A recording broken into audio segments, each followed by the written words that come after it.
అందరికీ వందనాలు. ప్రభువైన యేసుక్రీస్తు శుభనామమున మీకందరికీ నా హృదయపూర్వక వందనాలు తెలియజేస్తా ఉన్నాను. ఈ సమయంలో మన మధ్యలో ఎస్ఎల్ అనంతరావు అయ్యగారు 38 సంవత్సరాలు మెదక్ డయాసిస్లో పలు ప్రాంతాలలో దేవుని పరిచర్యను అందించి రిటైర్మెంట్ అయ్యి ఇప్పటికీ ప్రభువుకి సాక్షిగా వారు జీవిస్తున్నటువంటి ఈ సందర్భంలో వారి నుంచి వారి జీవిత సాక్ష్యాన్ని క్లుప్తంగా మనం తెలుసుకుందాం. అయ్యగారు వందనాలు. అయ్యగారు, అయ్యా ఎస్ఎల్ అనంతరావు అని మీ పేరు ఉన్నది, అది పూర్తి వివరం, తర్వాత మీరు ఎక్కడ జన్మించారు, మీ బాల్యం గురించి మాతో వివరిస్తారా? సరే. ఎస్ఎల్ అనంతరావు అని అంటే సింధికార్ లక్ష్మణ్ అనంతరావు. ఎస్ఎల్ అనంతరావు. నా డేట్ ఆఫ్ బర్త్ వచ్చి 15th November 1949. నా ఎడ్యుకేషన్ వచ్చి 1955 to 61 దాకా మా ఊర్లోనే చదివాము, 5th class వరకు.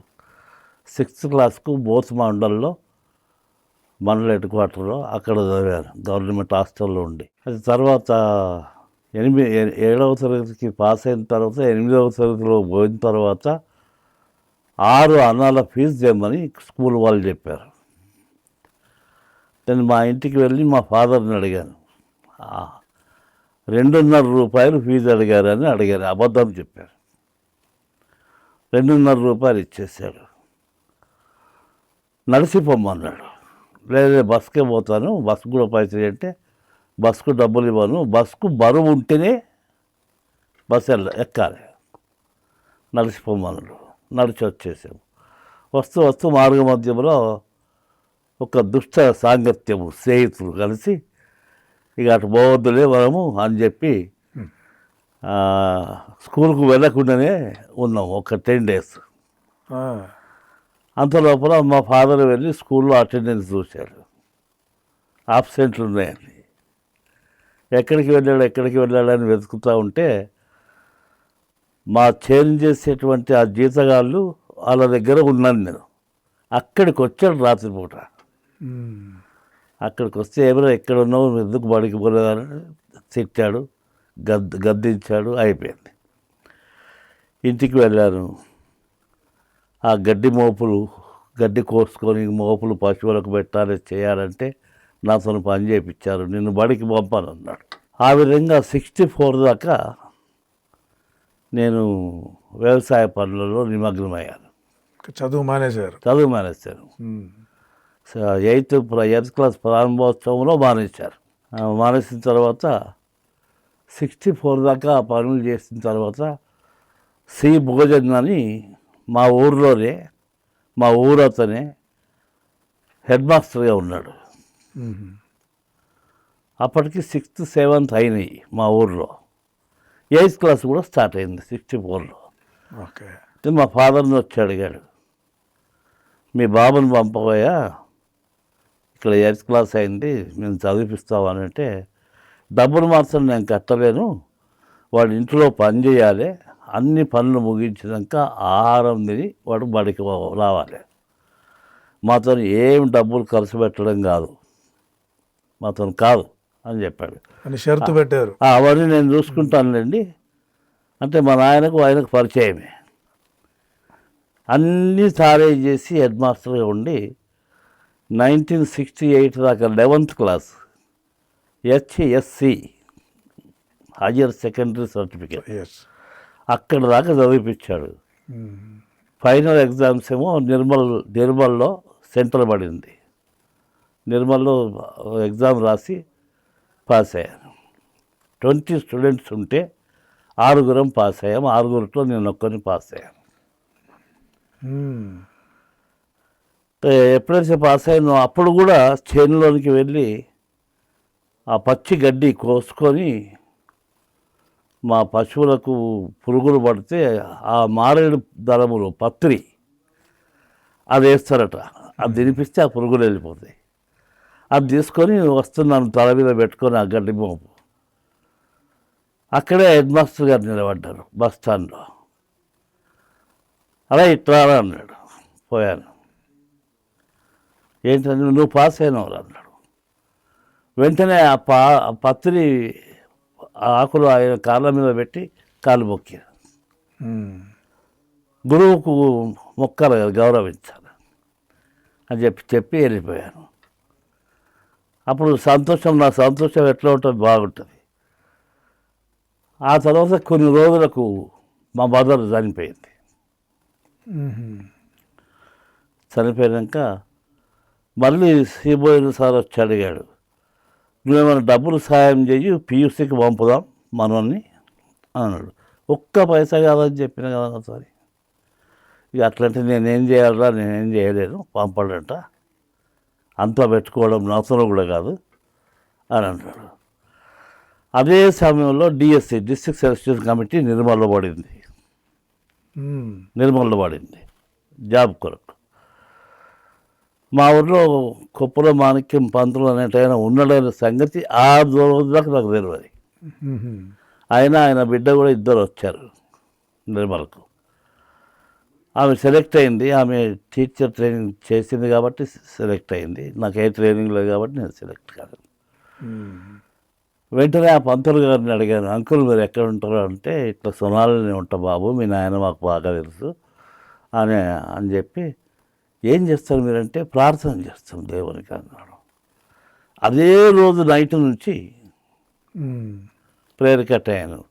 మేము ఆరే పట్టణంలో కనుక ఆయన కుర్చేసి కూర్చోబెట్టి మర్యాద చేసి ఇది చేసేవాడు. ఇట్లా 69 దాకా చేశారు. ఆ ప్రార్థనలు బాగా అనిపించాయి. ఒకరి కొరకు కాదు, తన కొరకు కాదు, లోకమంతటి కొరకు ప్రార్థన, అన్ని స్థితిగతులలో ఉండేవారి కొరకు ప్రార్థన చేయడం అనేది కొత్తగా నేను నేర్చుకున్నాను అక్కడ. అప్పటిదాకా మీకు తెలియదు?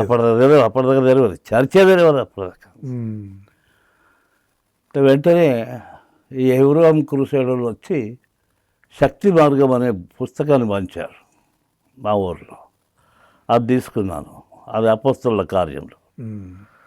దాంట్లో 4:12 ఈ నామమున రక్షణ కలగాలి, మరి ఏ నామమున రక్షణ లేదు అనే మాటల్ని బట్టి మా ఫాదర్ని అడిగాను నేను, ఈ నామమున రక్షణ మరి ఏ నామములు లేదట, నామం అంటే ఏంటిది నాయన, ఈ నామమా ఏ నామం అసలు నుదుట పెట్టే నామం నేను అడిగాను.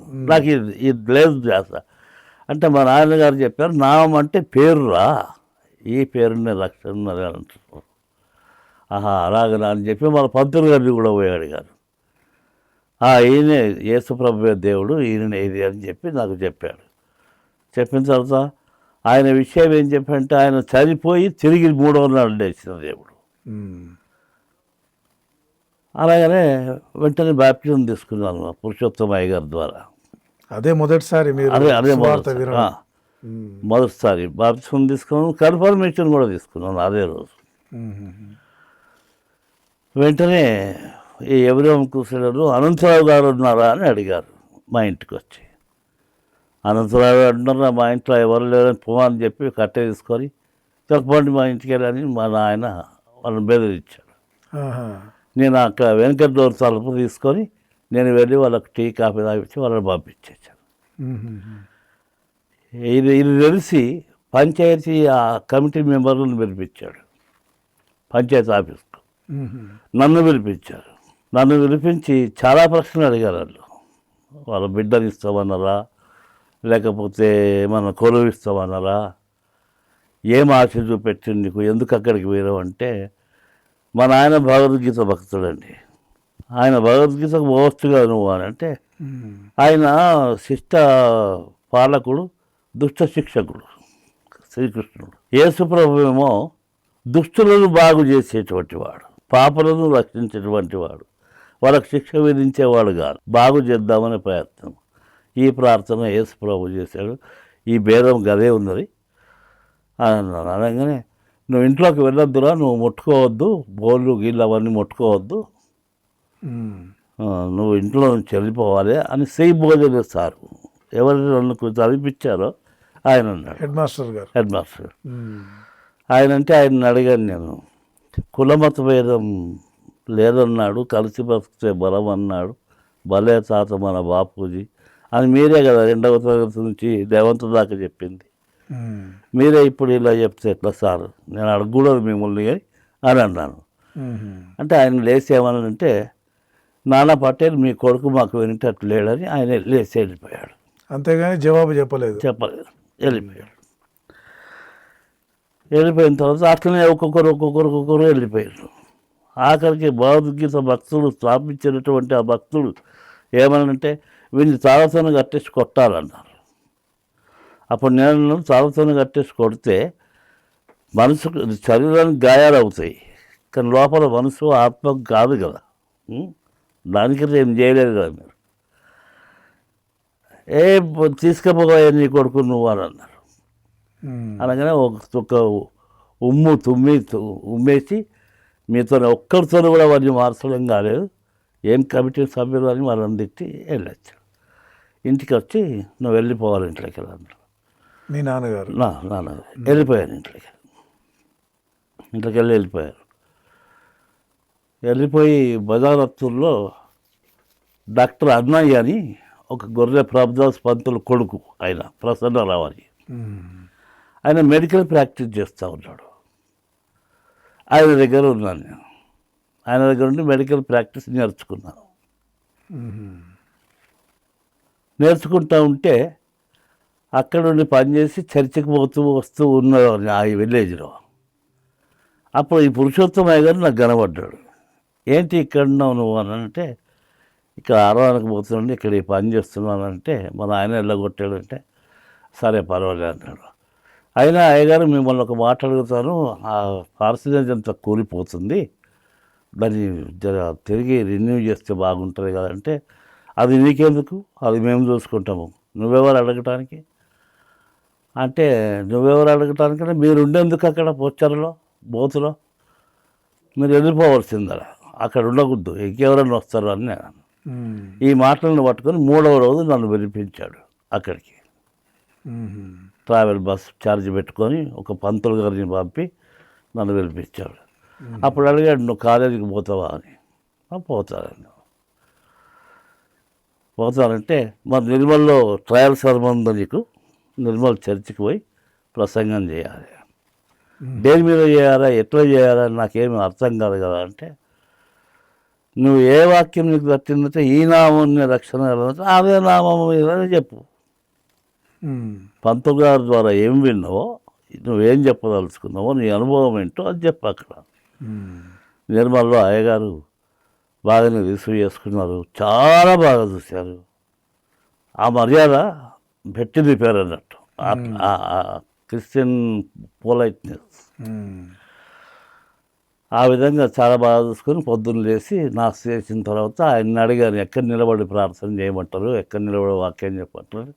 ఆ ఆల్టర్ పైన నీకు ఇష్టం ఉన్న దగ్గర చేయన్నాడు. చర్చి నేను చూడలే, అంత మటుకు చర్చిలు చూడలే, మీరు బయట వినడమే, బయట దేవుని వినడం. వాక్యం. అది ఫస్ట్ టైం అంత పెద్ద చర్చి చూడడం, మిషనరీలు కట్టినటువంటి చర్చి. ఉమ్. అప్పుడు ప్రార్థన చేశాను, ప్రసంగం చేశాను, అంత అయిపోయింది. అందరు లోకల్ లీడర్స్ కూడా బాగా మెచ్చుకున్నారు. ఒక హిందూ సాంప్రదాయం నుంచి కన్వర్ట్ అవుతున్నాడు అని అంటే అందరికీ చాలా ఇష్టం అనిపించింది. మంచి మార్కులు వేశారు, పాస్ చేశారు. అదే రోజు రాత్రికి దుదిగామ వెళ్ళి అక్కడ ఎగ్జామ్ రాయాలి. మండే రోజు దూదిగామ ఉమ్. పేరు వెళ్ళిన దుదిగామ. అక్కడికి వెళ్ళగానే అక్కడ ఉన్నటువంటి అమ్మగారు ఏం చేశారంటే, వచ్చినవా అనంతరావు, మీరు ఆరోళ్ళట కదా, పటేళ్ళట కదా, భోజనం చేయి, భోజనం చేసి చక్కగా వండుకొని పొద్దున ఎగ్జామ్ రాయి అన్నారు. పోయిన భోజనం చేస్తా ఉన్నా. అడిగింది, యాకోబు కిందరు భార్యలు నాకు తెలియదమ్మా అన్న. అమ్మగారు అడిగారు. అమ్మగారు అడిగారు. ఉమ్. అబ్రాహం కిందరు పిల్లలు నాకు తెలియదు, యెషయా పిలుపు, పౌలు పిలుపు ఏమన్నా తెలుసా, నాకు ఏమీ తెలియదమ్మా. అప్పటికి నిజంగా ఏమీ తెలియదు. కానీ ఎగ్జామ్ రాయడానికి వచ్చేసి ఎందుకంటే ఆ ఛాన్స్ డయాసిస్ వాళ్ళు ఇచ్చారట. ఓకే. వెంటనే అన్నీ అడిగింది. ఇవి వస్తాయో రావో నాకు తెలియదు, నువ్వైతే చదువుకో, పక్కనే ఎస్ శంకరయ్య గారు రేపు రాస్తాడు, ఆయన మిషన్ స్కూల్లో అయినోడు, ఆయనకు అన్నీ తెలుసు, ఉమ్. ఆయన దగ్గర బుక్స్ ఉంటాయి, బైబిల్ డిక్షనరీ ఉంటుంది, ఈ యెషయా, అబ్రాహం అవన్నీ చదువు, యాకోబు అని. ఆ రాత్రి ఉండి అవన్నీ చదివేసాను డిక్షనరీలో. యెషయాను, యాకోబును, అబ్రాహామును, పౌలును గురించి చదివాను. తర్వాత ఎగ్జామ్ రాశాను, పాస్ అయ్యాను. అంటే అయ్యే ప్రశ్నలు వచ్చినాయా? అవే వచ్చాయి, వచ్చినాయి. అవే వచ్చినాయి. నాకు తెలియదు అసలు. అద్భుతం. అద్భుతం. పాస్ అయ్యాను. పాస్ అయిన తర్వాత ఒక వారంకు డిసిసి ఉంది, డిస్ట్రిక్ట్ చర్చ్ కౌన్సిల్. అది గోదావరి డిస్ట్రిక్ట్ చర్చ్ కౌన్సిల్లో దాదాపు 200 మంది ఉంటారు. అక్కడికి బిషప్ వచ్చి దాన్ని నడిపిస్తారు. అప్పుడు బిషప్ పిలిచాడు నన్ను. సేవకి ఎందుకు వస్తున్నావయ్యా, రాకు అన్నాడు. ఎందుకు తండ్రి గారు అన్నాడు. చాలా కష్టాలు ఉంటాయి, అన్నం దొరకదు, పిల్లలు అవుతారు, మీరు పెళ్లి చేసుకున్నాక పిల్లలు పస్తులు ఉండవలసి వస్తుంది, అందుకే వద్దంటున్నాను నేనంటే, దేవుడి పేరు చెప్పినాక మనకు అన్నం ఎందుకు దొరకదు తండ్రి గారు? పోషణకర్త ఆయనే కదా, పుట్టించేవాడాయనే, పోషించేవాడాయన. అప్పుడు ఒప్పుకొని సరే ఒప్పుకుందామంటే, ట్రయల్ సెరమనీ చేసిన రోజు ఏదైతే నేను పులిపిట్టుకు వెళ్ళలేదో అది ఒక సీనియర్ అయ్యగారు లేచి పాయింట్అవుట్ చేశాడు. ఈయన ట్రయల్ సెరమనీ చేసేటప్పుడు పులిపిట్టులోనికి వెళ్ళలేదు, నాకు తెలియదు కదా. అంటే అప్పుడు ప్రెసిడెంట్ ఇన్ఛార్జ్ సంజీవరావు అయ్య గారు నన్ను అడిగాడు, నీ ఇష్టం ఉన్న దగ్గర నిలబడి చేయమని నేనే పర్మిషన్ ఇచ్చాను, అది నా మిస్టేక్ కానీ ఆయనది కాదంటే దానికి కూడా మార్కులు వేసి పాస్ చేశారు. 1973లో ఫిబ్రవరి municipal board the direction office Secunderabad, అక్కడికి వచ్చాము. అక్కడికి వచ్చిన తర్వాత ఈ కాలు విషయం ఏంటిది, నువ్వు ఎందుకు వస్తున్నావు, ఇవన్నీ క్వశ్చన్స్ అన్నీ ఇచ్చారు. అన్నిటికి జవాబులు చెప్పాము. చెప్పిన తర్వాత 1973 from June you can go to the ఏసీటీసీ for the BTS studies అని చెప్పి నాకు ఉత్తరం ఇచ్చారు. ఏసీటీసీకి ఒక ఉత్తరం ఇచ్చారు, నాకు ఉత్తరం ఇచ్చారు. ఆ విధంగా కాలేజీలో జాయిన్ కావడం జరిగింది. వేదాంత విద్య 1977. అయితే ఇక్కడ ఒక సంగతి జరిగింది ఏంటంటే, నేను 73లో చదువుతూ ఉంటే కాలేజీలో శుక్రవారం సాయంత్రం నుంచి ఆదివారం సాయంత్రం దాకా సెలవులే, శనివారం ఆదివారం సెలవులే కాలేజీలో. ఒక దినం వెళ్ళొస్తాను ఇంటికి అని చెప్పి వచ్చారు. సోనాలకు వచ్చేసారు మా ఊరుకు. మళ్ళీ మండే అటెండ్ కావచ్చు. అంటే అప్పటిదాకా ఇంటి దగ్గర లేరు మీరు? లేరు. అప్పుడు ఇంటికి వచ్చారు. అంటే ఇంటికి రాగానే అందరూ మంచిగా రిసీవ్ చేసుకున్నాం. అప్పుడు 25 rupees charge from Raniganj to Sonala, మా ఊరుకు 25 రూపీస్ ఛార్జ్. వచ్చాను, ఉన్నారు. ఇక సోమవారం నాడు బయలుదేరదామని అనుకొని సిద్ధపడ్డా. వర్షము 5 రోజులు వర్షం కొట్టింది, హెవీ రెయిన్. బ్రిడ్జెస్ అన్నీ తెగిపోయినాయి, ఎక్కడ బస్సులు నడవడం లేదు. ఏం చేయాలి, ప్రిన్సిపల్ గారు కోపంకి వస్తారు అని చెప్పి 8వ రోజు వెళ్ళాను. నేను వెళ్ళి కలుసుకున్నాము, అందరం కలుసుకున్నాము. ఎవ్వరు కూడా నన్ను ఎటు పోయినావు ఇన్ని రోజులని వాళ్ళని అడగలేదు, నా స్టూడెంట్స్ అడగలేదు, నా ఫ్రెండ్స్ అడగలేదు, నన్ను ఎవరు అడగలేదు. మా అన్న ఉత్తరం రాశాడు ప్రిన్సిపాల్కు, మావాడు ఇట్లా ఇంటికి వచ్చాడు, అక్కడ సుఖంగా చేరిందా లేదా, హెవీ రెయిన్స్ ఉండే, లేట్ అయింది. ఆ ఉత్తరం చూసి నన్ను పిలిపించాడు. Without permission how can you went your own place అని అడిగాడు. తెచ్చిన సంగతి, సెలవులు ఉంటాయి కానీ పోయినాను, వచ్చాను, కానీ వర్షం ద్వారా ఇది లేట్ అయినాను. ఒక అపాలజీ లెటర్ రాసి చేయమన్నాను. అపాలజీ లెటర్ రాసి ఇచ్చారు. Still it is in my file. ఈ left once college without permission. ఈ విధంగా జరిగింది. కనుక యథావిధిగా చేస్తా ఉన్నాను. అప్పుడు ఇంటికి పోయినప్పుడు పురుషోత్తమయ్య గారు కనబడ్డాడు. ఎందుకయ్యా నువ్వు కాలేజీకి పోలేదు అంటే, మ్యాథ్స్ లేదు, ఇంగ్లీష్ లేదు, తెలుగు లేదు, సోషల్ స్టడీస్ లేదు, కాలేజీకి పంపుతాను, కాలేజీ అన్నీ ఉంటాయి కదా, అవి లేవు కదా అంటే అవి ఉండయి, ఇది బైబిల్ కాలేజీ. ఉమ్. ఈ కాలేజీలో నువ్వు చేస్తే నేనే వచ్చి నీకు నమస్కారం పెట్టవలసి వస్తుందయ్యా, అటువంటి యోగ్యత నువ్వు సంపాదించుకుంటావు అని చెప్పి ఉమ్. ఆయన 25 రూపాయలు ఇచ్చి నన్ను పంపాడు. ఆ విధంగా వెళ్ళడం జరిగింది కాలేజీ. రెగ్యులర్గా కాలేజీ చేశాము.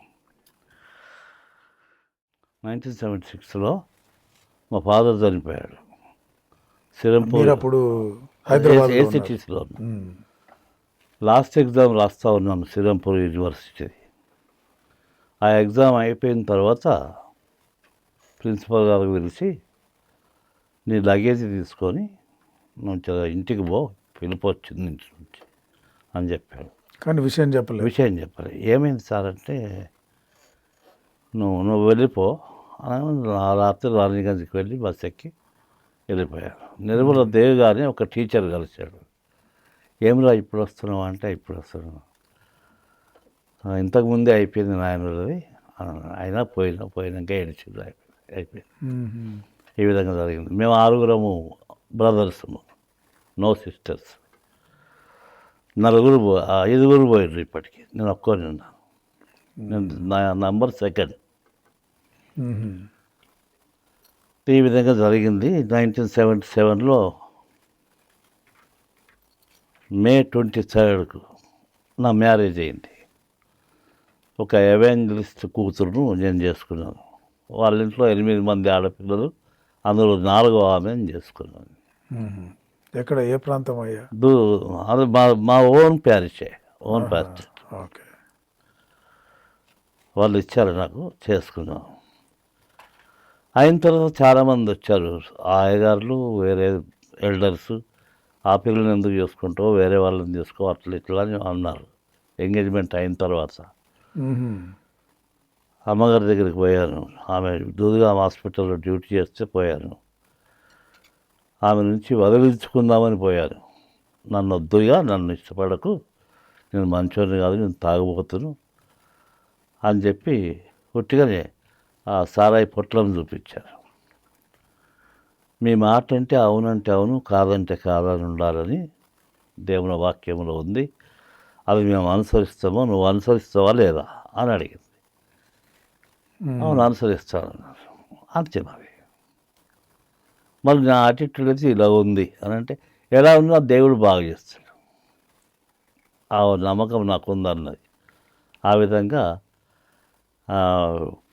విడుదల కలిగించుకుందామంటే కూడా దేవుడు ఆ ఛాన్స్ ఇవ్వలేదు. నిజానికి మీకు అలవాటు లేదు కానీ ఉందని చెప్పారు. చెప్పారు. వాళ్ళందరూ చెప్తున్నారు, మేము మంచి ఉద్యోగంగా మేము చూస్తాము, అట్లా చూస్తాం, ఆ శోధనలో పడిపోయారు అన్నట్టు. ఓకే. అంటే ఆ శోధన నుంచి తప్పించాడు దేవుడు. దేవునికి స్తోత్రం. దాదాపు 1977లో 23కి మ్యారేజ్ అయింది. June 1కు నాకు ఆర్డర్ ఇచ్చారు. గొర్రెకల్ పాస్టేట్లో, నారాయణఖేడ్ దిక్కు, గొర్రెకల్ పాస్టేట్లో ఒక దుద్దగొండ అనే విలేజ్ ఉంది. ఓకే. అంటే ఒక దినమంతా ప్రయాణం పడుతుంది మా ఊరికి వెళ్ళి ఆ ఊరికి పోవాలంటే.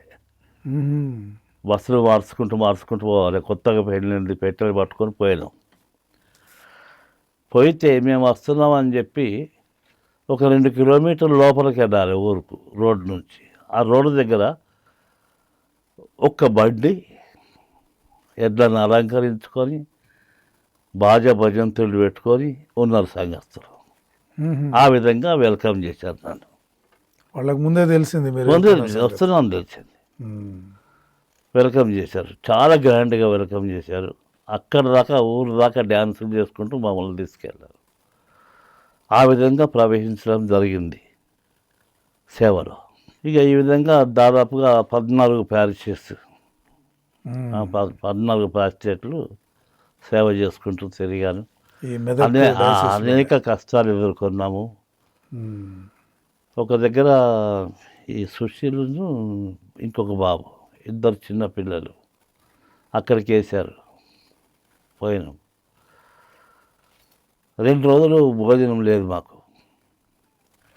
ఒక్క గింజ, బియ్యపు గింజ కూడా మా ఇంట్లో లేదు. ఎలా చేద్దామంటే, బెస్తవారు క్రైస్తవులు అక్కడ హోటల్ పెట్టుకున్నారు వాళ్ళు. ఒక 4 ప్లేట్లు మిర్చీలు తెచ్చుకున్నాం. ఆయనకు కూడా డబ్బులు ఇవ్వలే, ఉమ్. డబ్బులు వద్దన్నాడు వాడు. ఆ మిర్చీలు తిని పండుకున్నాం. 3వ రోజు ఆ కిరాణా షాప్ అతను నాకు ఎదురు పడ్డాడు. ఉమ్. అయ్యగారు మీరు మా దుకాణంకి వస్తలేరు, మా షాప్కి వస్తలేరు అని అన్నాడు. అంటే రావాలనుకుంటున్నాను కానీ నువ్వేమనుకుంటున్నావో ఏమనుకుంటావో ఏమో అని. అట్లా భయపడొద్దు అయ్యగారు, మీ డబ్బులు ఎక్కడికి పోవు, దాని దుకాణం ఇచ్చేయమంటే ఇచ్చేస్తాను మీకు, మీ డబ్బులు మాత్రం ఏడికి పోవు అన్నాడు. అప్పుడు బియ్యం, పప్పు, నూనె అవన్నీ నిర్మల్లో ఏ ధరకు దొరుకుతాయో ఆ ధరకు ఉమ్. ఇచ్చేసాడు.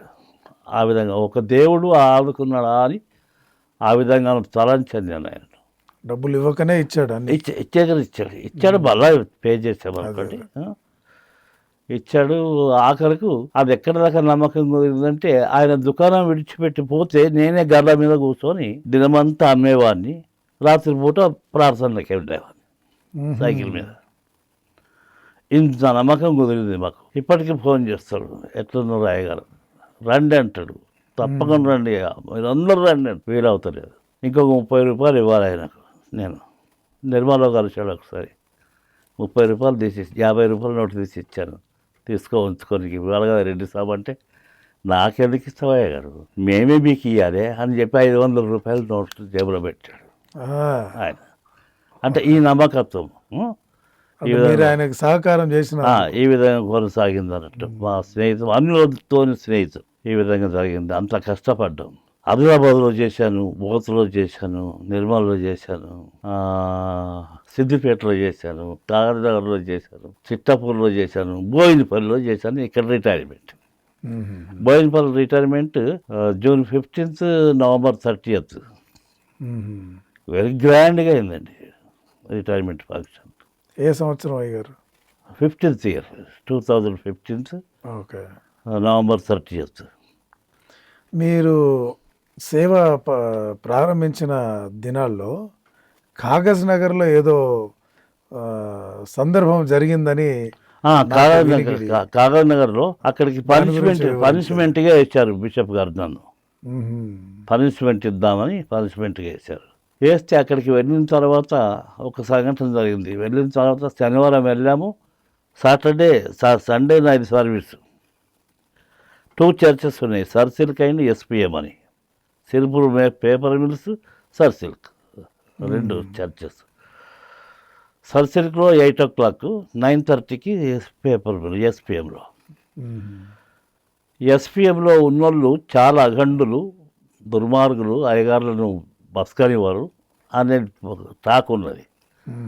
అక్కడ ఆరాధన చేసిన తర్వాత బైబిల్ ఇంబికు తెచ్చుకోక వాళ్ళు వీళ్ళు అక్కడక్కడ చూసుకుంటూ కాలం గడుపుతూ ఉన్నారు.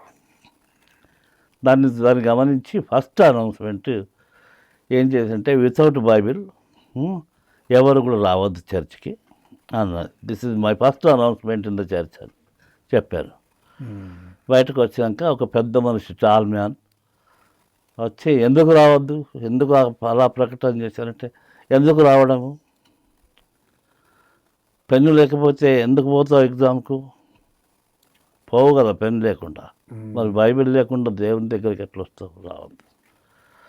లేదా అది మానుకోవాలి మీరంటే, వెస్ట్రీకి పోదాం మాట్లాడదాం అంటే, వెస్ట్రీకి కాదు ఇక్కడే మాట్లాడదాం అన్నాడు. అసలు మీరు ఎవరంటే, I am GP Devaraj, I am secretary of this pastorate, అంటే దాన్ని తక్కువ అంచనా ఏకు అని అన్నాడు. అంటే సెక్రటరీవా, మరి you must be an example to the congregation, you must wear your Bible,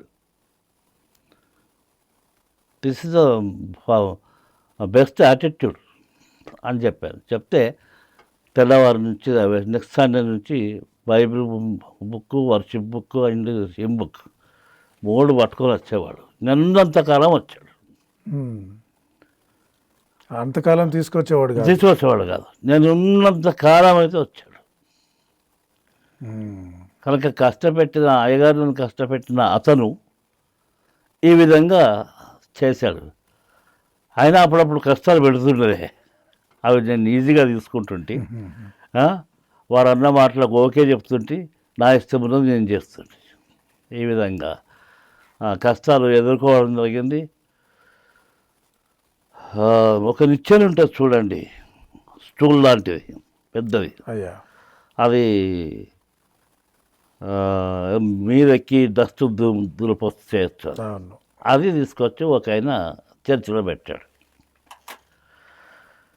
పెట్టి ఎందుకు పెట్టావు అక్కడంటే, మేము కుర్చీలు తెచ్చుకుంటాము, మీరు కుర్చీలు ఏమంటే వేస్తలేరు, నేను మా మా అమ్మ మా ఫాదరు అక్కడ సైడ్ కుర్చీల మీద కూర్చుంటారంటే, అక్కడ సైడే కూర్చొని ఇక్కడ కుర్చీలు అట్లా తీసుకొని కూర్చోనని నేను అన్నాను. ఉమ్. లేదు మేము కుర్చీలు తెచ్చుకుంటాము, మీరు ఏమన్నారు అని చెప్పి కుర్చీలు తీసుకొని దానికి గొలుసు పెట్టి కట్టేసి, ఆ స్టూల్కు, పెద్ద స్టూల్కు.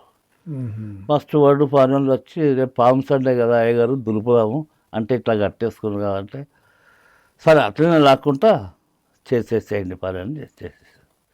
పాము సండే రోజు అనౌన్స్మెంట్ చేశాను నేను. ఏమని, ఎవరైనా వస్తువులు ఉంటే అవి గుడికి తీసుకొస్తే అవి గుడియే కానీ మీవి కావు, మీ సొంతవి కావు, మనం తీసుకుపోకూడదు. తీసుకొచ్చి దానికి స్టూలుకు తాళం వేసుకొని, గొలుసు పెట్టి తాళం వేసుకొని చేస్తే పనికి ఆటంకం కలిగింది. కనుక ఇలా నువ్వు కుర్చీ తెచ్చుకుంటావు, రేపు ఇంకోటి మంచం తెచ్చుకొని ఇక్కడ నేను పండుకొని వింటా అంటాడు. ఉమ్. దానికి దారి తీస్తుంది మీ యాటిట్యూడ్. కనుక అది మానుకుంటే మంచిదని ప్రకటన చేశారు. ఉమ్. అంటే మిమ్మల్ని కూడా చేస్తాను, ప్రక్రియ వాళ్ళు కూడా నేర్చుకోకుండా అని వారి కొరకు చేస్తూ ఉన్నారు.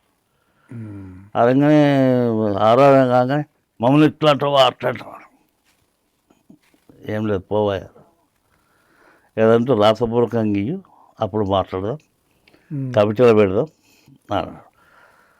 అలానే ఓటర్ లిస్టులో నుంచి అలా పేర్లు తొలగించబడ్డాయి కమిటీ ద్వారా. ఉమ్. ఇదే సుగంధర్ బిషప్ వాళ్ళకు బద్దు, ఉమ్. వాళ్ళ పేర్లు పెట్టవయ్యా, ఇట్లా మస్తు మంది తిరగబడతారు మన మీద, వాళ్ళని వదులుకుంటామా, పెట్టు అన్నాడు. అయ్యగారు. అంతే, కమిటీ చేసింది ఇది, బిషప్ గారు చెప్పారు. కమిటీ చేసింది, నేను చేయలేదు. కమిటీ నువ్వే కాదనయ్యా, నువ్వే చెప్పు వాళ్ళకు అని అన్నాడు. అంటే లేదు కమిటీ వాళ్ళు అంటే వాళ్ళకు కూడా చెప్పాడు. ఉమ్. వాళ్ళు ఇప్పుడే పెట్టొద్దు అయ్యగారు అన్నారు. ఆఖరికి ఉత్తరం రాశారు, లెటర్ తీసుకొచ్చేదాకా నేను పెట్టను అని వెళ్తాను. లెటర్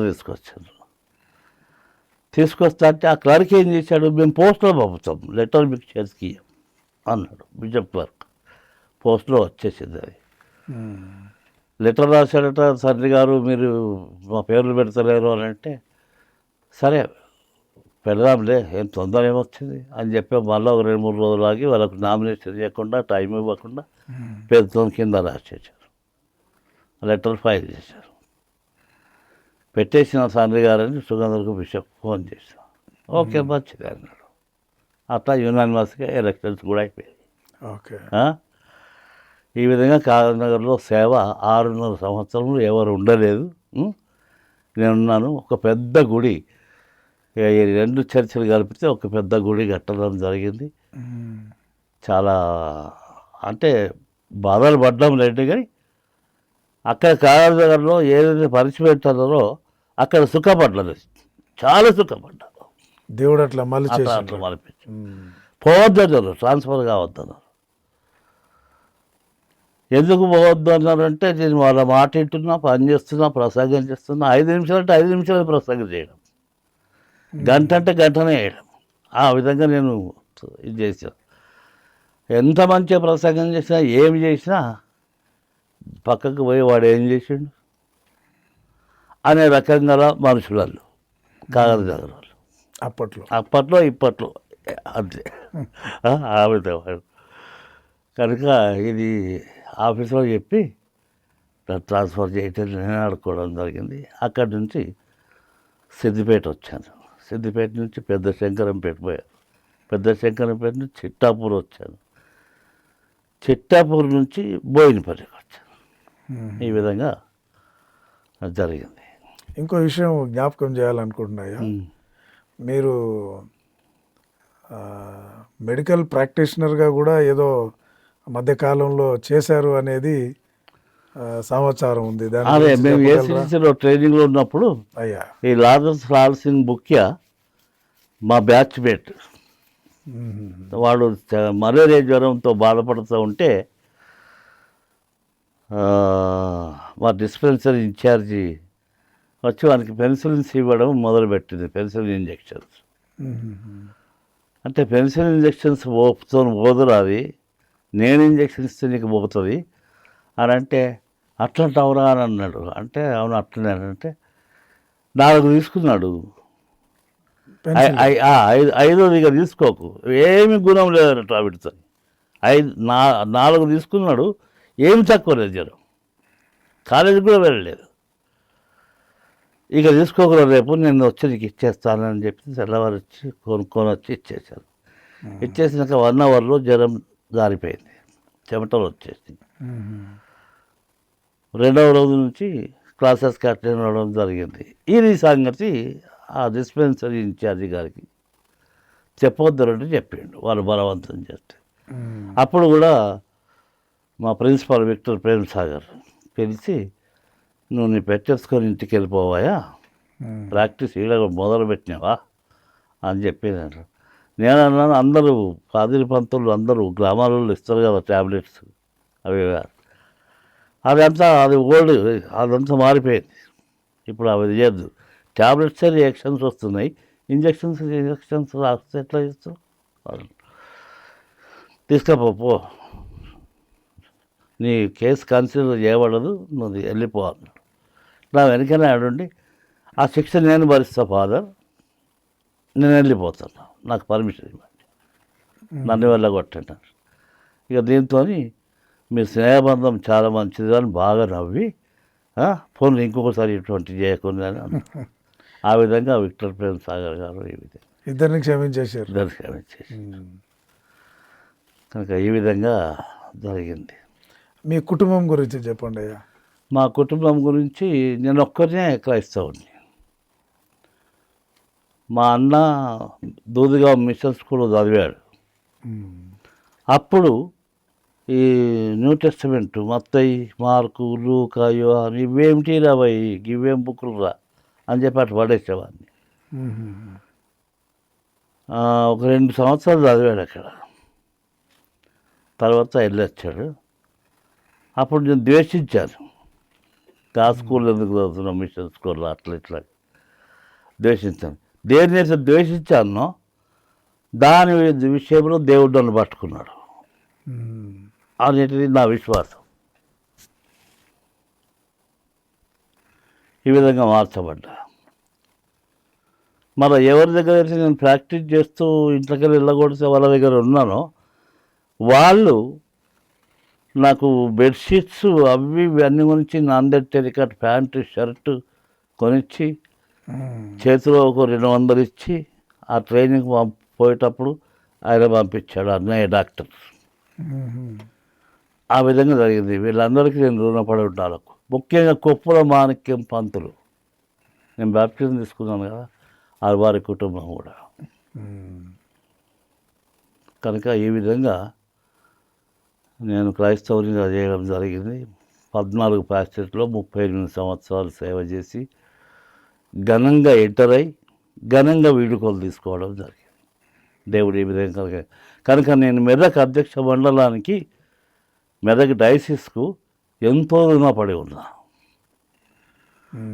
నాకు పిల్లలు 5. పెద్దోడు బాబు, వాడు గాంధీలో చేస్తాడు కాంట్రాక్ట్ బేసిస్ మీద. పెద్ద పాప నిజామాబాద్కి ఇచ్చాము, ఆమె స్టాఫ్ నర్సు. చిన్న పాప స్టాఫ్ నర్సు, ఆమె మోతీనగర్లో పనిచేస్తుంది. తర్వాత సుదీప్ అనేట అతను సుశీరాడేటను, ట్విన్స్ ఇద్దరు. వాడేమో సాఫ్ట్వేర్ దాంట్లో ఎంఎన్సి కంపెనీలో పనిచేస్తున్నాడు, వీడేమో సేవకు వచ్చాడు. అందరికీ పిల్లలు అయినారు. వీడిని అన్నాను నేను, నువ్వెందుకు ఆ సేవకు, కష్టాలు చూసావు కదా మనవి, వద్దు పోవద్దు, అయినా పెద్దోని జ్యేష్ఠపుత్రుడిని ఇవ్వాలి కదా సేవకు, నువ్వు వద్దురా అంటే వీడేమనంటే, దావీదు కనిష్టపుత్రుడే ఆయన, అందుకొరకే పోదాం అనుకుంటున్నాను. పోయిడు. వాడు బెంగళూరులో యూటీసీ చేశాడు. మంచి జ్ఞానం ఉంది, జ్ఞాపక శక్తి ఉంది, మంచి ప్రసంగాలు చేస్తాడు. ఇప్పటికి పిల్లలందరూ నన్ను బాగా చూసుకుంటున్నారు. దేవునికి స్తోత్రం. అదే. అయ్యగారు, ఉమ్. ఇంకొక ప్రశ్న మిమ్మల్ని అడగాలనుకుంటున్నా. ఆ, మీరు సేవ ప్రారంభించిన సమయం 70లలో, మీరు 60లు కూడా చూశారు, 60 సంవత్సరాలు కూడా చూశారు. 70లలో మీరు కూడా పరిచర్యకు వచ్చి స్టార్ట్ చేశారు. అప్పుడు పరిచర్య ఎలా ఉండింది? సేవకులు వాళ్ళ జీవిత విధానాలు ఎలా ఉన్నాయి? అంటే ఇన్ని వసతులు అప్పుడు లేవు, ఇంత సౌఖ్యంగా అప్పుడు పరిస్థితులు లేవు. మరి అప్పుడు పరిచర్య చేసిన వాళ్ళు పరిచర్య ఎలా సాగింది? మరి ఇప్పుడు కూడా ఈ తరం మీరు చూస్తున్నారు, 2 తరాలు చెప్పడానికి, ఒక 2వ తరం మీ తర్వాత ఇప్పుడు నడుస్తుంది. అప్పటికి ఇప్పటికి పరిచర్యలో ఎంతో వ్యత్యాసం ఉందనేది అంటే మేము కూడా గమనిస్తున్నాం.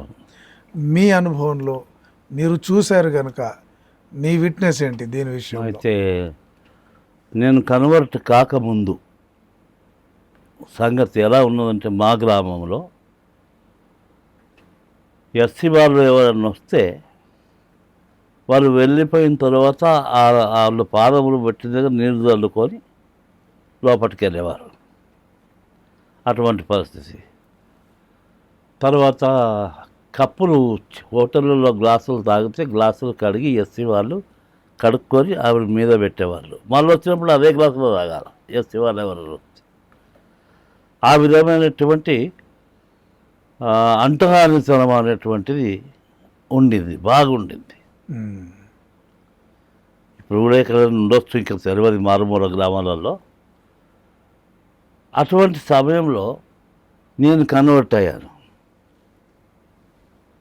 ఎప్పుడైతే కన్వర్ట్ అయినాడు అని తెలిసిందో గ్రామంలో, అప్పుడు అన్నారు వీడు మారమారిగా మతం పట్టిండు అన్నారు నన్ను. మారమారిగా చాలా హింసంతో దూరం దూరం చూపులు అట్లా చూశారు, వెలివేసినట్టుగా చూశారు నన్ను. మా గ్రామంలో కూడా వీడు వాళ్ళ కొరకు వీళ్ళ కొరకు వాళ్ళ కొరకు పోతున్నాడు, ఇదంతా బాగాలేదు అనేటువంటి రీతిగా నన్ను భావించారు వాళ్ళు. సో ఒకసారి ఇట్లా కూర్చుంటే హిందూస్ వాళ్ళు వీళ్ళు అందరూ కూర్చొని నేను కూడా కూర్చున్నాను. ఏమైనా ఇట్లా అంటున్న అందరినీ మా గ్రామస్తులను అడిగితే నేను అన్నాను, సర్పంచ్ గారింట్లో బిడ్డ డెలివరీకి ఉంటే ఎక్కడే దిక్కులేకపోతే పాదుల పంతులు పిలుచుకొచ్చారు కదా. పిలిచిండ్రా సర్పంచ్ గారు? పిలిచారు. నీళ్లు వేడి చేసి సిరంజిని అందులో వేసి వేడి చేసిన తర్వాత చల్లారిన తర్వాత అప్పుడు తీసి ఇంజక్షన్ ఇచ్చి ఆ కాన్పులు చేసినటువంటి దినాలు మీకు తెలుస్తాయి కదా. అప్పుడు ముట్టులు లేదా, అంటులు లేదా. ఇప్పుడు గ్లాసు పెట్టి వాడు కడుక్కోమన్నాడు ఏంటిది? అప్పుడు ఎటుపోయింది మేము ముట్టుడు అంటాడు. దానికి జవాబు లేదండి వాళ్ళ నుంచి, లేదు. ఈ విధమైనటువంటి పరిస్థితులలో నేను కన్వర్ట్ కావడం జరిగింది. ఆ పాదిరి పంతులు పోయినాక ఇంకొక పాదిరి పంతులు వస్తే ఆయన కూడా అదే పని చేసేవాడు. ఎక్కడికి లేకపోతే ఆ పాదిరి పంతులని మోటార్ సైకిల్ యూజ్ చేశారు మా ఊళ్ళో.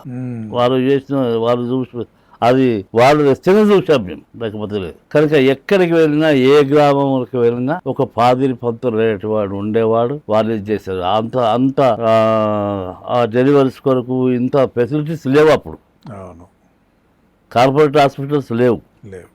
ఏ హాస్పిటల్కి పోయినా నడిచిపోవాలి, రోడ్లు లేవు. అటువంటి సమయంలో వీళ్ళు ఉపయోగపడరు. అటువంటి సమయంలో అంత కష్టపడి సేవ చేస్తున్నటువంటి సమయంలో బస్సులో పోయేట్లకు, ఓడలో పోయేట్లకు, విమానంలో పోయేట్ల కొరకు, కాలినడక పోయేట్ల కొరకు ప్రార్థన చేయడం ఏంటిది చేశారు. అప్పుడు చేసిండ్రు. అవే దగ్గరికి అందరి కొరకు ప్రార్థన చేయడం ఏంటిది? నేను హిందువుని 5 రాళ్ళు పెట్టి పసుపు కుంకుమ తల్లి ఊదో మైసాక్ష వేసి పొగ పీల్చుకొని సాష్టంగా పడి మొక్కి నన్ను నా చేనుల పంటలు బాగా పండించు దేవుడా అని చెప్పి వెళ్ళిపోవాలి. అంటే ఎవరికి వాళ్ళకే ఇంట్లో అట్లా లేదు. లోకమంతటి కొరకు ఎట్టి పరిస్థితులలో ఉన్నా వారి కొరకు ప్రార్థన, తన కొరకే కాక ఇతరుల కొరకు కూడా ప్రార్థన చేయడం. ఇంకొకటి నేను ఇప్పుడు ఈ కాలంలో చదువుతున్న ఏంటంటే, గ్రామస్తులు అన్యులు లేడీస్ వచ్చి ప్రార్థన చేయ అంటారు. గుడి ఎంత అయిపోయారు. ఎందుకొరకు నా చెయ్యి తీసి మీద పెట్టుకుంటారు తలకాయ మీద. ఒక ఆమెతో నేను అన్నాను, నా చెయ్యి పెట్టడం నాకు ఇష్టం లేదమ్మా, దూరంకి వెళ్ళి ప్రార్థన చేస్తాను అంతే, దేవుడు బాగు చేస్తాను, ఆ విశ్వాసం నీకుంటే చాలు. నేను ఇవాళ కూడా చెయ్యి పెట్టాను ఎవరి మీద, ఆ విశ్వాసం మీకుంటే చాలు అంటే బర్ర వచ్చి ప్రార్థనలు చేపించుకుంటూ పోతారు. ఇంటికి రా అయ్యా, ఒకసారి ఇంటికి వచ్చి ప్రార్థన చెయ్యు అని అంటే, వస్తానమ్మా, బాగలేదు, వస్తాను, బాధ ఏం లేదు నాకు, తప్పకుండా వస్తాను, ఇంటికి వచ్చి ప్రార్థన. ఇంటికి పోతే ఒక పీట వేయడము, కుర్చీ లేకపోతే ఆ పీట మీద బట్ట వరవడము, కూర్చోమనడము, అది ఛాయను ఏదో ఇస్తామంటే అయ్యా కోడిని వస్తాం తిరిగిపోండి అంటే, అంత మర్యాద చేసేటువంటి కుటుంబాలను చూశాను నేను. అటువంటి విశ్వాసం చూశాను. ఆ విశ్వాసం నాకే ఉన్నదో లేదో అని నేను తలంచుకుంటాను అప్పుడప్పుడు. కొందరు సేవకులు మీ ఇంటికి వస్తే కంట్రీ చికెన్ పెట్టాలి, అయితేనే వస్తాం. డిమాండ్. నేను చూశాను సేవకులు. అయితే ఏమమ్మా అయ్యగారికి ఇట్లా ఉన్నాడు, అయ్యో నాకు బాధ అనిపించింది, మేము ఏం లేదు పేదోళ్ళము అని ఆమె నాకు ఏదో పనిచేసిన సేవకుడే. మళ్ళీ ఆయన అడిగింది ఏమై వస్తలేమంటే, నువ్వు పిలుస్తాను లేవు, నన్ను చికెన్ పెడతాను లేవు, అయ్యా మా దగ్గర లేదయ్యా, వచ్చి ప్రార్థన చేసిపోవాలంటే. అంటే ఇక ఆమె విరుసులు లేని ఇరవోకండి. ఆఖరికి నాకు కింద పని చేస్తున్నాడు కాబట్టి పరవాడు ఇంటికి పోదాం పని అని చెప్పి నేను తీసుకొని పోయి వాళ్ళని కలిపి చేసి, నువ్వే ప్రార్థన చేయవయ్యా ఆ కుటుంబం కొరకు అని చెప్పి వచ్చేసి కదా. లోకాశలకు లొంగుట చేతను మీకు గట్టిలు మెండగు దుఃఖం. కనుక లోకాశలు వద్దు మనకు. అడు గేజగాడు అంటాడు, ఏమి సంపాదించుకోవాలి నేను అని ఆత్రపడుతూ ఉన్నాడు. అటువంటి సంపాదన చేస్తే కుష్ఠరోగం నయమాను విడిచి విడిచి ఎక్కడికి వెళ్ళినామంటే ఎక్కడికి వెళ్ళలేదు, ఇక్కడే ఉంది అంటాడు, అబద్ధం ఆడతాడు. కాబట్టి కనుక ఈ లోకం ఎట్లుంది ఇప్పుడంటే, ఏమి సంపాదించుకుందాము, ఆత్మల సంపాదన లేదు. ఉండొచ్చు అక్కడక్కడ రహస్యంగా. రహస్య క్రైస్తవులు ఎందరో ఉన్నారు గుడికి రాను. అటువంటి వాళ్ళు సేవ చేస్తున్నారు. గుడికి రాక బైబిల్ క్విజులు పెడుతున్నారు వాళ్ళు ఇంట్లోకి వెళ్ళి. అటువంటి వాళ్ళని కూడా చూస్తే వాళ్ళు గుడికి రారు, ఏం క్రైస్తవులు అని అనుకుంటాం. ఎందుకు రారు గుడికి అంటే మన యాటిట్యూడ్ వాళ్ళకి. సో మన క్రైస్తవుల సేవకుల వైఖరి మారదు. అంత ప్యూర్ ఏం కాదు మనము, కానీ ఒక రూపాయిలో 75% అన్న మనం మారితే మంచిగా ఉంటుంది. ఇక 25% మనం మారము, కానీ అంత ప్యూర్ ఏం కాదు మనం. ఆ కుష్ఠరోగి పోయినప్పుడు నీకు ఇష్టమైన శుద్ధిని చేయాలంటే నాకు ఇష్టమేనయ్యా అంటే, మన దేవునికి మీరు మంచిగా కావడమే ఇష్టం కదా. మనం మంచిగా కావడమే ఇష్టం, మనం చెడిపోవాలా ఏడ్చుకుంటూ ఉండాలని కాదు. అందుకొరకే పౌలు అంటాడు, ఆనందించుడి ప్రభువునందు, మీ సహనమును సకల ప్రజలకు తెలియబడి. ఇప్పుడు ఒక మాట ఇది చాలాసార్లు చెప్తాను నేను, ఉద్యోగస్తులుంటే చెప్తాను నేను, నిన్ను ఏలువాడు నీ మీద కోపపడిన ఎడలా తిరిగి వెనుకకు పోకుము అన్నది ప్రసంగ గ్రంథంలో. నిన్ను ఏలువాడు ఏం చేస్తాడు మన మీద అధికారి, ఏదైనా తప్పు కనబడితే కోపడతాడు కదా, కోపడినప్పుడు నువ్వు వెనుకకు తిరిగిపోకు. ఇక మెదక్ అధ్యక్ష మండలకు, బిషప్లకు, ఆ పరిపాలనా అధికారులందరికీ కూడా కృతజ్ఞతలు చెప్పాలి. ఎందుకంటే డయాసిస్ నా పట్ల చేసినటువంటి మేళ్ళు, పిల్లల ఎడ్యుకేషన్ కానీ, నా పట్ల కానీ, నా ట్రైనింగ్ పట్ల కానీ, నేను తప్పులు చేసినప్పుడు క్షమించిన తీసుకున్నది కానీ, వీటన్నిటి కొరకు అధ్యక్ష మండలంకు కృతజ్ఞతలు ఇంకా ఎంతో రుణపడి ఉంటాను. ముఖ్యంగా దేవునికి ఎంత చేసినా, ఎంత కృతజ్ఞత తెలుపుకున్నా ఇంకా రుణపడే ఉంటాను.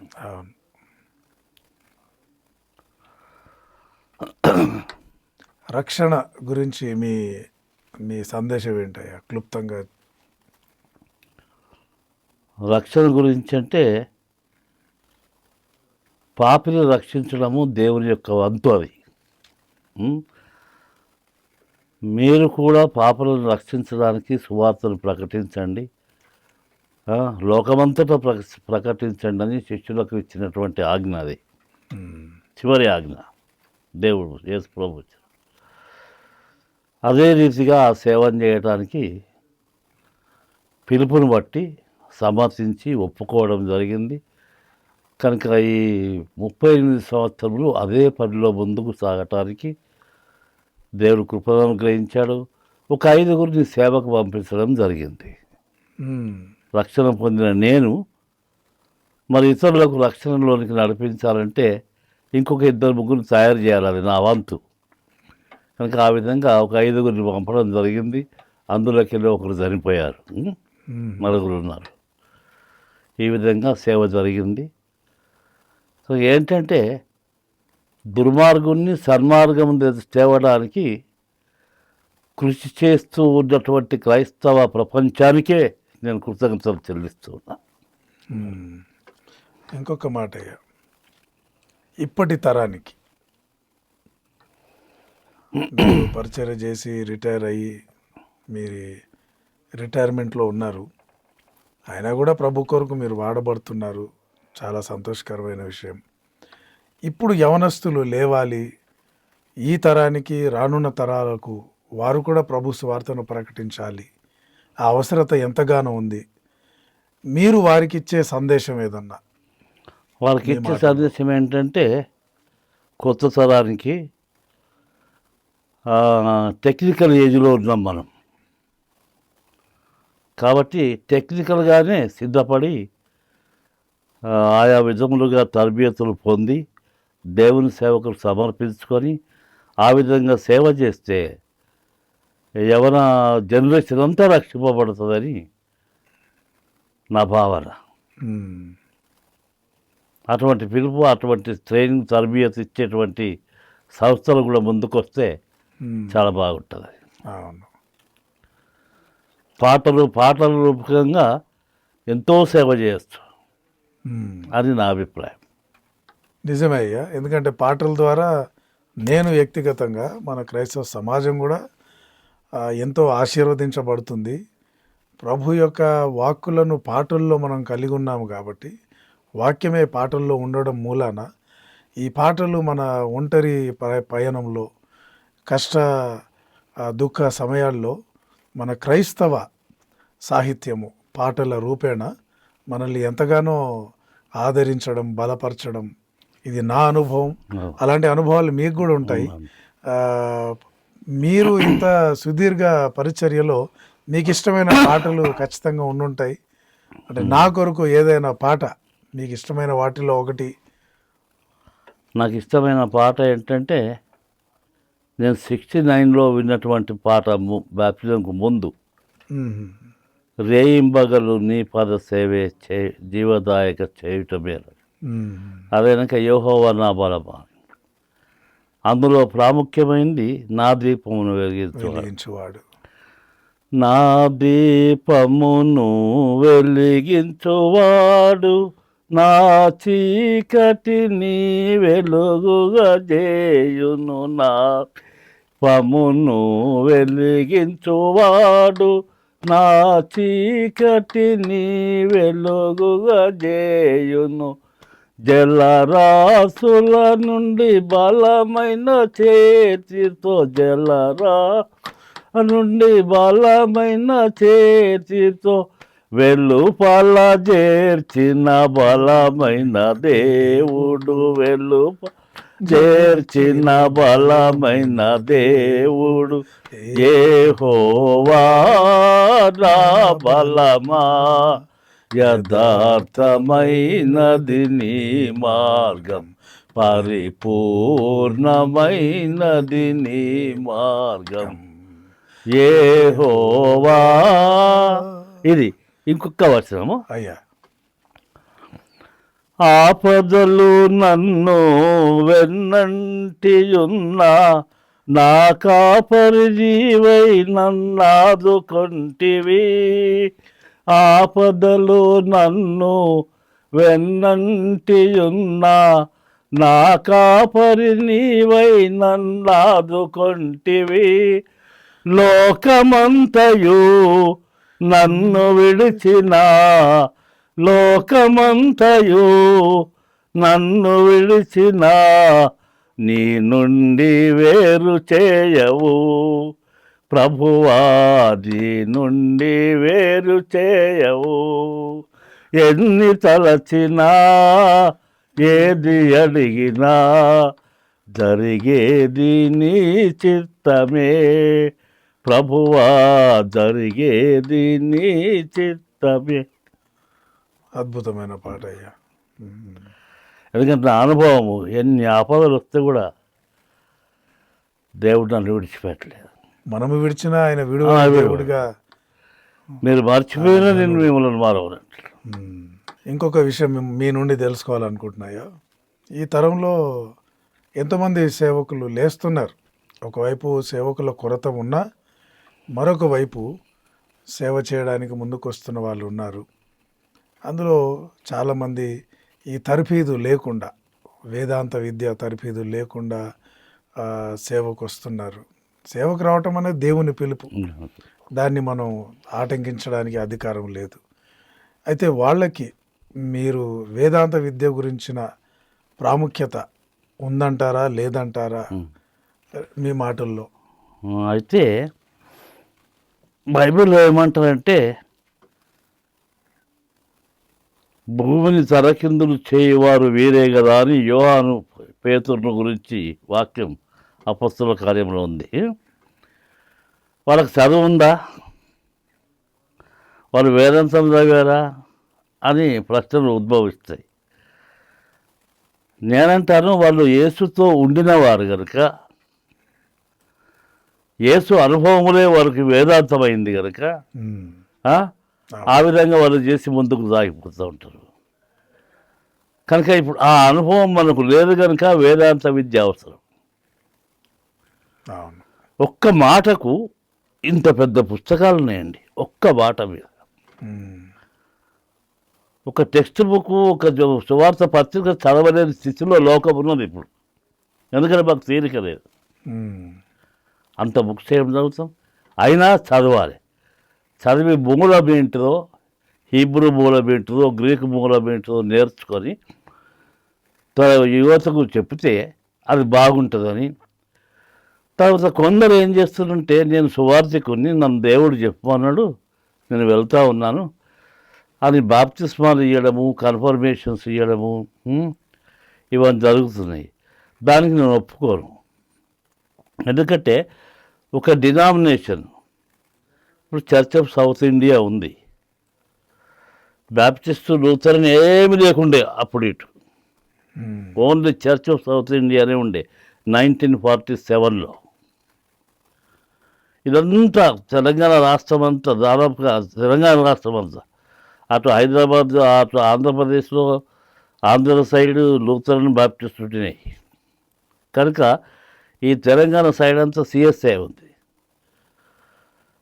ఈ సిఎస్ఐలో పాలిటిక్స్ చేయబట్టి కొందరు ఏం చేస్తూ ఉన్నానంటే, నేను బీఈడీ చేస్తాను అని చెప్పి ఎక్స్టర్నల్గా బీఈడీ చేయడము, నేను బీఈడీ చేసి అయ్య గారు నాకు ఆర్డినేషన్ ఇవ్వండి అని బిషప్ దగ్గరికి పోవడము, నేను బీఈడీ చేసి వచ్చినలే అయ్యగారితో మనకు పని లేదు అని అనుకున్నటువంటి తలంపులతో ఉన్నటువంటి వారిని నేను చూశాను.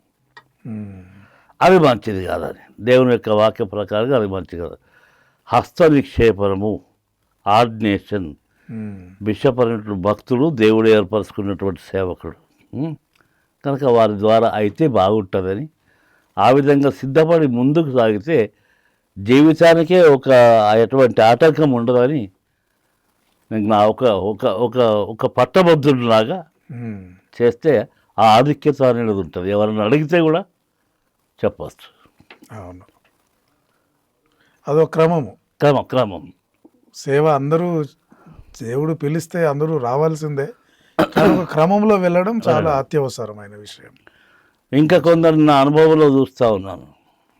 ఎవరినంటే వివిధ ఇన్స్టిట్యూషన్స్, ప్రేయర్ మీటింగ్స్, చర్చెస్ ఉన్నాయి కదా, వితౌట్ డినామినేషన్స్. భక్తులు ఉన్నారు కదా, టీవీలలో వస్తున్నారు. అప్పుడు మా సిఎస్ఐ సగస్తులు నేను చూస్తూ ఉంటాను. అక్కడికి పోతున్నాయ్య గారు ప్రార్థనకు అంటారు. అక్కడ పోతారు, దశభాగంలో అన్ని సమర్పిస్తారు. చాలా మంచి వాక్యం చెప్పినట్టు. ఇంటికాడ పెళ్ళో మరణమో ఏదైనా ఎంగేజ్మెంటో ఏదైనా సంభవించింది, బర్త్డేనో లేకుంటే పుట్టుక దినాలు ఏమైనా చేయాలి, అప్పుడు ఎవరు కావాలి? సిఎస్ఐ గారు కావాలి. నువ్వు సిఎస్ఐ బ్యాప్టిజం ఉంది, సిఎస్ఐ కన్ఫర్మేషన్ ఉంది, నేను ఇలా గా చర్చికి పోతున్నానంటే ఎట్లా? ఆయన వస్తారా? మీరే చెప్పండి, వస్తాడు ఆయన? రాడు. మన సంఘస్థులే కదా, మన పాస్టర్లు రావాలి, మన లోకల్ చర్చ్. ఒకసారి మొన్ననే విన్నాను నేను, ఒక సేవకుడు సేవ చేస్తూ ఉంటే పక్కనే గుడి, ఒక విలేజ్లో గుడి పక్కనే ఇల్లు, సంఘ పెద్ద. ఏమైనా నువ్వు వస్తలేవు గుడికి ఎన్ని రోజులు ఆయనంటే, ఏం రావాలయ్య గారు, టీవీలో మంచి వాక్యాలు వస్తుంది, అవి మీరు చెప్పరు కదా, వచ్చి ఏమి విన్నారండి అని అన్నాడు. అనక 2 నెలలకు వాళ్ళ కొడుకు చనిపోయాడు. అప్పుడు అయ్యగారు ఏమన్నానంటే, నా దగ్గరికి ఎందుకు వస్తావు, టీవీల దగ్గరికి పోవన్నాడు. అప్పుడు చిన్నముఖం చేసుకున్నాడు. అప్పుడు అక్కడున్న ఆ పాశ్చాత్యలో ఉన్న గురువులందరూ కూడి, సంఘ పెద్దలందరూ కూడి అప్పుడు తప్పైందని ఒప్పుకుంటే సమాధి చేయబడి. అంటే స్థానిక సంఘానికి మనం రెగ్యులర్గా వెళ్ళడము, పాలు పొందడం అనేది చాలా ప్రాముఖ్యమైన. చాలా ప్రాముఖ్యం. మరి అక్కడికి పోయినావు, ఏమైనా మారినావా అంటే మారడే మళ్ళా. ఇటువంటివి నేను ఒప్పుకోను. మొన్న ఒక వారం రోజుల కింద ఐడిపిఆర్ వాళ్ళు పిలిచింది నన్ను. అయ్యా సిఎస్ఐ గ్యాస్కి వేసుకో, సిఎస్ఐ చట్ట ప్రకారంగానే నడిపించు ఆరాధన, మా దగ్గర రండి, మీకు కన్వీనియన్స్ ఇస్తాము, శాలరీ ఇస్తాము అని అన్నారు. నేనన్నాను, నేను రిటైర్ అయిపోయాను, బలహీనుడను, ఎప్పుడైనా బలహీనత మధ్యలో సంభవిస్తే నేను ఆ రోజు రాకపోతే ఇదేం పాస్టర్ అని మీరు తెచ్చుకుంటారు, కాబట్టి రాలేనని చెప్పాను. ఇంకో ప్రశ్న చెప్పండి. కుటుంబము, సేవ, ఇవి రెండు ఎలా నడిపించుకోవాలా ఒక పాస్టర్గా? మీరు దాని గురించి ఏమన్నా సందేశం ఇస్తే. పాస్టర్గా కుటుంబంలో అమ్మగారు, అయ్యగారు ఇద్దరు కలిసి మార్నింగ్ అండ్ ఈవినింగ్ బైబిల్ చదువుకొని ప్రార్థన చేసుకొని జీవితయాత్రను మొదలు పెట్టాలి. మేము మొదలు పెడతాము ఎట్లా అంటే, ఈరోజు ఎవరికి కీడు చేయకుండా, ఎవరి ద్వారా కీడును పొందకుండా ఏ పని చేసినను అది నీ మహిమ ఘనత కొరకు, తర్వాత మా పొరుగు వారి క్షేమం కొరకు ఉన్నట్లుగా మమ్మల్ని నడిపించు దేవా అని ప్రార్థన చేస్తాం. ఈ విధంగా చేసినందుకు నీ కృతజ్ఞతలను రాత్రిపూట ప్రార్థన చేస్తాం. ఈ విధంగా ఉంటే పిల్లలు, కుటుంబము అందరూ బాగుంటారు, ఏ వైషమ్యాలు ఉండవు. అయితే ఒక పాదిరి జీవితంలో ఒక సంఘటన జరిగింది. ఒక ఇండిపెండెంట్ పాస్టర్ పోయాడు ఆ చర్చికి. అక్కడున్న అయ్యగారికి ఏమో వేరే దగ్గర ప్రార్థన కూటం ఉంటే, అది ఎసెన్షియల్ అయి ఉంటే అక్కడికి వెళ్ళాడు. అమ్మ, ఈయన ప్రార్థన చేస్తాడు, ఈయన వాక్యం చెప్తాడు, వెళ్ళిపోతాడు అని ఇంట్లో చెప్పి వెళ్ళిపోయాడు. అంతా అయిపోయింది, ఆరాధన అయిపోయింది, ఆ భోజనం చేశాడు. అమ్మ, నేను పోతున్నాను అన్నాడు. అని చెప్పి, అయ్యగారిని జాగ్రత్తగా చూసుకోండి అని చెప్పగానే అయ్యగారు అభిమానం, ఎందుకు ఆ మాట చెప్తున్నావు పాస్టర్ గారు అంటే, పని ఆమె చాలా వయసులో ఉన్నది, జాగ్రత్తగా చూసుకోండి పాస్టర్ గారిని అని ఆయన చెప్పి వెళ్ళిపోయిండు. వచ్చినాక కొట్లాట మొదలైంది. అంటే ఇట్లా కొట్లాట పెట్టే పాస్టర్స్ కూడా ఉన్నారు ఇండైరెక్ట్గా. అటువంటి వారు పాస్టర్స్ అని నేను అనను. అటువంటి వారిని ఏమంటారంటే విశ్వాసఘాతకులు. వారు శాస్త్రులు పరిచయం లాంటి వారు.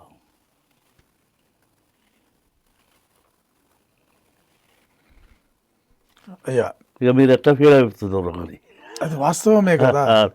ఎందుకంటే యేసు ప్రభువారు కూడా మనల్ని పిలుస్తూ ఈ లోకంలోనికి పంపుతూ మనల్ని సమాధాన సువార్త ప్రకటించడానికి ప్రభు మనల్ని ఎన్నుకున్నాడు.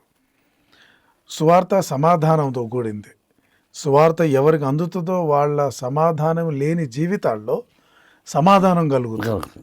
అది ప్రభు కలుగజేస్తున్నాడు. సువార్త యొక్క శక్తి సమాధానపరిచేది. అలాంటి పరిస్థితుల్లో కుటుంబాల్లోనే, మన క్రైస్తవ కుటుంబాల్లోనే ఇలా సమాధానం లేకుండా చేసే మాటలు, తలంపులు, యుక్తులు ఈ మరి సరి అయినవి కావు. మీరు చెప్పింది వాస్తవమే. అలా ఉండకుండా జాగ్రత్త పడాలి నేటి సమాజం. మరి ముఖ్యంగా నేడు సేవ చేస్తున్న సేవకులు, దైవ సేవకులు. సమాధానమును ప్రభు అనుగ్రహించాడు, దాన్ని ఎస్టాబ్లిష్ చేస్తాడు, దాన్ని కాపాడే బాధ్యత మనకు ఎంతైనా ఉన్నది అనేది మీ మాటల్లో, మీ అనుభవంలో అది బోధపడుతుంది. దానికి మీరు ప్రాధాన్యత ఇవ్వడం చాలా సంతోషదాయకమయ్య గారు. ఇంకొకటి, మా పిల్లలు ఉన్నారు, అప్పుడప్పుడు కోపడతాం. వాళ్ళు కూడా కోపంతో ఒక మాట అంటారు, తండ్రి అని చూడకనో ఎట్లనో హక్కు మాకు ఉన్నది అని. అటువంటిప్పుడు మౌనం వహిస్తాను. తిరిగి అంటే అది పెద్దగా అవుతుంది. కాబట్టి సహనము కోల్పోవద్దు అని బైబిల్ చెప్తుంది. యేసుప్రభు జీవితాంతం సహనమే వహించి, అవును, లాస్ట్ వరకు సహనము. ఈ లోకంలో సహనం లేదు ఇప్పుడు కదా.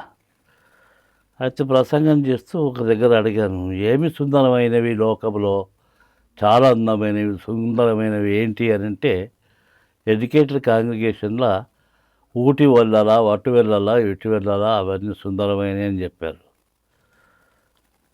కానీ బోధకుల పాదములు ఎంతో సుందరమైన ఎవరు చెప్పలే.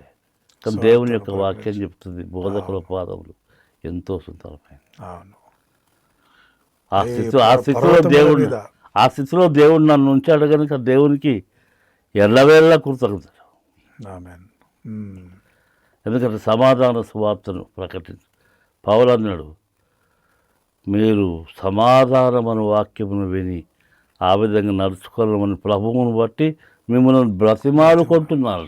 అవును, చక్కని మాట. ఆటలుగానే బ్రతిమాలుకుంటున్నాను. ప్లీడింగ్.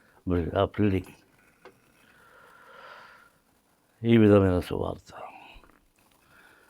ఎక్కడ కూడా సంఘం మీద మీరు అధికారులుగా ఉండక, దేవుడు తన స్వరత్వం ఇచ్చి సంపాదించుకున్న సంఘం మీద మీరు అధికారులైనట్టుండక మాదిరిగా, మందకు మాదిరులుగా ఉండండి అని యేసు ప్రభు చెప్పాడు. అవును,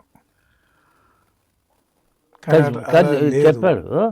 అట్లా ఏం లేదు. ఇప్పుడు ఆ తగ్గింపు, ఆ సాత్వికం ఇప్పుడు చాలా అవసరము. కానీ అది లేకపోతే చెడగొట్టిన వాళ్ళం అవుతాం. నిజమే.